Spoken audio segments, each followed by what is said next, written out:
ایک صحابی حضور کی خدمت میں حاضر ہوئے، عرابی تھے، دیہات کے رہنے والے تھے۔ انہوں نے حضور کی بارگاہ میں ایک بات عرض کی کہ حضور، اسلام کے حکام تو بہت سارے ہیں، آج بھی اگر آپ دیکھیں تو کتابیں بھری پڑی ہیں۔ پھر حضور ارشاد فرماتے تھے، صحابہ اس کو سنتے تھے، محفوظ کرتے تھے، آگے بیان فرماتے تھے۔ ان کا بہت سارے احکام ہیں اسلام کے، میں ایک دیہاتی شخص ہوں، مجھے کوئی ایک بات ارشاد کر دیجئے جو میرے لیے کافی ہو۔ تو آقا کریم نے اس شخص کو ایک بات ارشاد کی، فرمایا کہ ان تموتا ولسانک رطب من ذکر اللہ، تو اس حالت میں فوت ہو کہ تیری زبان اللہ کے ذکر سے تر ہو۔ 100 باتوں کی ایک بات ارشاد فرما دی، ان تموتا ولسانک رطب من ذکر اللہ، تو اس حالت میں انتقال کرے کہ تیری زبان اللہ کے ذکر سے تر ہو۔ میں اور آپ اپنی زندگی اس طرح سے گزاریں کہ موت اچانک آئے یا طبی موت آئے، جس حالت میں بھی ہمیں موت آئے تو ہماری زبان عادی ہو اللہ کے ذکر کی، ادھر سے سانس ٹوٹ رہی ہو اور ادھر لبوں پر اللہ کا نام جاری۔ جس شخص کا آخری کلمہ لا الہ الا اللہ ہوا، اللہ اس کو جنت میں داخل فرماتا ہے۔ اور کتنے خوش نصیب لوگ ہوتے ہیں کہ مرتے ہوئے جن کے لبوں پر اللہ کا باقاعدہ نام آتا ہے، اللہ کا ذکر ان کے لبوں کا وظیفہ ہوتا ہے۔ اور کچھ لوگ ان کو تلقین بھی کریں تو زبان پہ اللہ کا نام نہیں آ پاتا۔ اور ان میں سے ایک وہ شخص جو شراب کا عادی ہے یا کسی بھی نشہ آور چیز کو لیتا ہے، تو ایسے شخص کو مرتے ہوئے کلمہ نصیب نہیں ہوتا۔ جو اس کو دنیا کے اوپر سزائیں دی جاتی ہیں، ان سزاؤں میں سے ایک سزا یہ ہے کہ مرتے ہوئے اس کے لبوں پہ کلمہ نہیں آتا۔ اور علماء نے یہ بھی لکھا ہے کہ جو بے نماز ہے، نماز نہیں پڑھتا، مرتے ہوئے اس کے لبوں پہ بھی کلمہ جاری نہیں ہوتا۔ اللہ اکبر۔ تو ایک جامع بات ارشاد کر دی کہ ان تموتا ولسانک رطب من ذکر اللہ، تو اس حالت میں فوت ہو کہ تیری زبان اللہ کے ذکر سے تر ہو۔ قرآن مجید میں ہمیں اللہ تعالیٰ نے یہ بھی حکم دیا ہے کہ مجھے یاد کرو، اور یہ بھی حکم دیا ہے کہ مجھے فراموش نہ کرو۔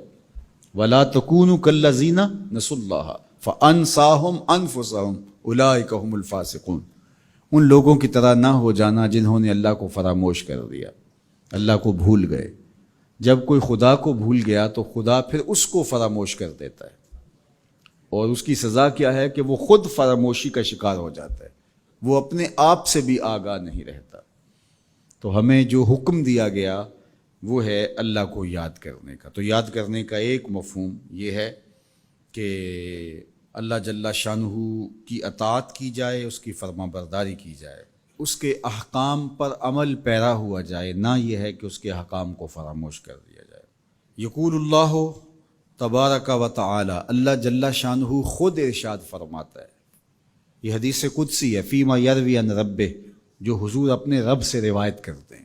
اللہ جل شانہ کیا ارشاد فرماتا ہے، سنیے، انا عند ظن عبدی بی، میرا بندہ میرے بارے جو گمان کرتا ہے میں ایسے ہی معاملہ کرتا ہوں، یعنی بندے کو میرے سے جو گمان ہے تو میں اس کے مطابق معاملت فرماتا ہوں۔ وَأَنَا مَعَهُ إِذَا ذَكَرَنِي، اور جب وہ مجھے یاد کرتا ہے میں اس کے ساتھ ہی ہوتا ہوں۔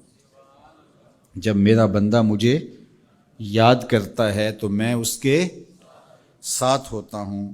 فَإِذَا ذَكَرَنِي فِي نَفْسِهِ ذَكَرْتُهُ فِي نَفْسِي، جب وہ مجھے اپنے دل میں یاد کرتا ہے تو میں بھی اسے اکیلے یاد کرتا ہوں۔ کتنی بڑی بات ہے کہ کسی کو رب یاد کرے، اللہ اکبر۔ کہا جب وہ اکیلے مجھے یاد کرتا ہے تو میں بھی اس کو اکیلے یاد کرتا ہوں۔ وَإِن ذَكَرَنِي فِي مَلَئٍ ذَكَرْتُهُ فِي مَلَئٍ خَيْرٍ مِّنْهُمْ، اگر وہ مجھے مجمع میں یاد کرتا ہے، لوگوں کے ہجوم میں یاد کرتا ہے، تو میں بھی اسے مجمع میں یاد کرتا ہوں جو اس مجمع سے بہتر ہے، اس اجتماع سے بہتر ہے۔ یہاں نیک بد گناہ گار سارے طرح کے لوگ ہیں، لیکن میں فرشتوں کے اجتماع میں یاد کرتا ہوں۔ اللہ اکبر۔ کیا منظر ہوتا ہوگا کہ جب اللہ فرشتوں میں کسی بندے کو یاد فرما رہا ہو، اللہ اکبر۔ اور ایک حدیث میں جو ہے وہ اس کے پھر آگے لفظ جو ہے یہ ہیں، میرا بندہ میری طرف اگر ایک بالشت چل کے آتا ہے تو میں ایک ذرا آتا ہوں، اور میرا بندہ میری طرف اگر 1 قدم آتا ہے 70 قدم آتا ہوں، اور اگر میرا بندہ میری طرف چل کر آتا ہے اتیت ہو ہر والا، میری رحمتیں دوڑ کے استقبال کرتی. اللہ اکبر. تو کتنی کرم نوازی ہوتی ہے جو اس کو یاد کرتا ہے. تو یاد کا چراغ کبھی بھی بجھنا نہیں چاہیے.